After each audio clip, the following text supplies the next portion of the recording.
ये कहानी वीरप्पन के जो अपने समय में बहुत बड़ा डाकू था और बहुत ज़्यादा खतरनाक भी था, जो अपने जीवन काल में 2000 हाथियों का मर्डर भी कर चुका था।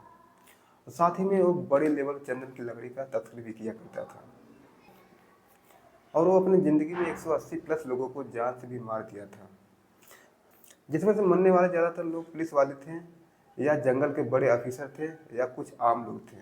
वीरप्पन का जन्म 1952 में गोपीनाथम गांव में हुआ था, जो अपने पिता के साथ में रहता था और अपने पिता के साथ छोटे मोटे काम भी किया करता था।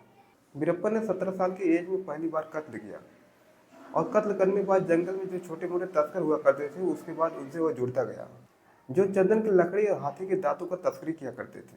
कुछ समय बाद जितने भी जंगल में छोटे मोटे तस्कर हुआ करते थे सभी तस्करों की तस्करी खत्म कर देता है और अपना राज स्थापित कर देता है, क्योंकि जो तमिलनाडु, केरला और कर्नाटक थे उनकी सभी सीमाएं एक दूसरे से जुड़ी हुई थी और सभी सीमाएं एक दूसरे जुड़े होने के साथ साथ वो जंगल एरिया थी। वीरप्पन शुरुआत में 100 लोगों की टीम बनाता है, जिसकी सहायता से बड़े लेवल पर हाथियों की दांतों का तस्करी किया करता है तथा चंदन की लकड़ी की तस्करी भी किया करता है। कुछ समय बीतने बाद एक वीरप्पन अपना हाथ किडनैपिंग के क्षेत्र में बढ़ाता है, जिसमें वो क्या करता है, जो बड़े लोग होते हैं उनको किडनैप करता है, उसके बाद उनके घर वालों से या सरकार से पैसा का डिमांड करता है। जब डिमांड उसका पूरा हो जाता था, जिसको पकड़ के रखा रहता था अपने पास, उसको रिहा कर देता है।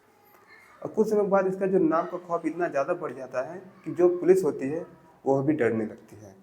शासन प्रशासन इसको पकड़ने के लिए बहुत पहले से काम कर रहे थे, लेकिन शासन प्रशासन हमेशा नाकाम रहती थी। एक बार वीरप्पन ने 22 लोगों से भरी 2 बसों को बम से उड़ा देता है। उसके बाद शासन प्रशासन में हड़कंप मच जाता है। उसके बाद कुछ समय बाद एक जंगल के बड़े ऑफिसर होते हैं, जिससे वीरप्पन थोड़ा परेशान हो जाता है। जैसे वीरप्पन को मौका मिलते बड़े ऑफिसर को गोली मार देता है और मारने के बाद उसका जो सिर होता है काट के अपने पास रख लेता है। इस चीज़ को देखते हुए वहाँ की जो सरकार होती है वीरप्पन को पकड़ने के लिए स्पेशल टास्क फोर्स की गठन करती है, जो वीरप्पन को पकड़ने के लिए लगातार काम करती रहती है। और एक बार वीरप्पन इन लोगों के हाथ में आ जाता है, लेकिन हाथ में आने के बाद कुछ समय बाद चकमा देकर इन लोग को भाग जाता है। एक दौर आता है 2002 का, जो कर्नाटक के मशहूर हीरो राजकुमार को किडनैप कर लेता है और किडनैप करने के बाद सरकार से बड़े लेवल पर पैसा का डिमांड करता है। पैसा की डिमांड पूरा होने में 108 दिन लग गए थे। इसके बाद वीरप्पन ने 108 दिन के बाद राजकुमार को रिहा करता है।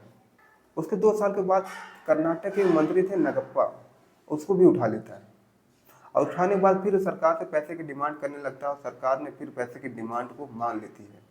लेकिन इस बार जो सरकार होती है पैसे की डिमांड के साथ साथ उसके ऊपर हमला भी करवा देती है, जिससे वीरप्पन को गुस्सा आ जाता है। वीरप्पन गुस्सा आने के बाद जो नगप्पा होते हैं, मंत्री होते हैं कर्नाटक के, उसको गोली मार के उनकी हत्या कर देता है। इस चीज़ को देखते हुए सरकार के ऊपर प्रेशर बढ़ने लगता है। इसके बाद एक एसटीएफ की टीम होती है जो वीरप्पन को पकड़ने के लिए लगातार काम करने लगती है। इसके बाद वीरप्पन के बारे में जहाँ से भी थोड़ा सूचना मिलता था वहाँ पर एसटीएफ की टीम छापा मारा करती थी और इस तरह से छापा मारते मारते कुछ दिन के बाद ऐसा आता है जब वीरप्पन होता बहुत ज़्यादा कमज़ोर हो जाता है, क्योंकि जो उसके ज़्यादातर साथी होते हैं छापा में शहीद हो जाते हैं और वीरप्पन बुरी तरह से कमज़ोर हो जाता है। जब वीरप्पन था उसको बहुत ज़्यादा शौक था वीडियो बनाने का, और एक दिन उसका वीडियो एसटीएफ के हाथ लग जाता है और एसटीएफ वाले उसकी वीडियो देखते हैं ध्यान से देखने के बाद वो लोग अंदाज़ा लगाते हैं जो वीरप्पन होता है उसके आँख में प्रॉब्लम होती है। इसके बाद एसटीएफ वाले एक प्लानिंग करते हैं, जहाँ जहाँ वीरप्पन का सुराग मिलता था उसके अगल बगल एक एम्बुलेंस घुमाई जाती है।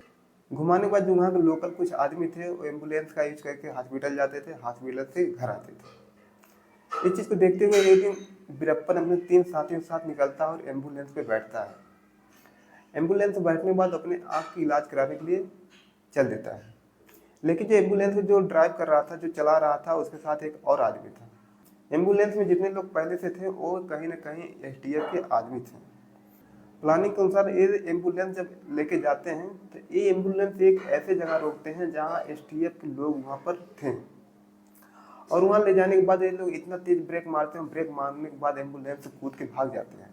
उसके बाद एसटीएफ वाले इनके ऊपर फायरिंग करने लगते हैं और फायरिंग करने के बाद इधर से भी फायरिंग होने लगती है वीरप्पन की ओर से। कुछ समय बाद फायरिंग होने के बाद वीरप्पन और वीरप्पन के जो 3 साथी होते हैं उनको गोली लग जाती है और मौत हो जाती है। इस तरह से जो वीरप्पन होता है उसका अंत हो जाता है। यदि आपको ये वीडियो अच्छी लगी इस वीडियो को लाइक करें, यदि हमारे चैनल पर नए हैं तो हमारे चैनल को सब्सक्राइब करें। तब तक के लिए नमस्कार, फिर मुलाकात होगी एक नए वीडियो के साथ।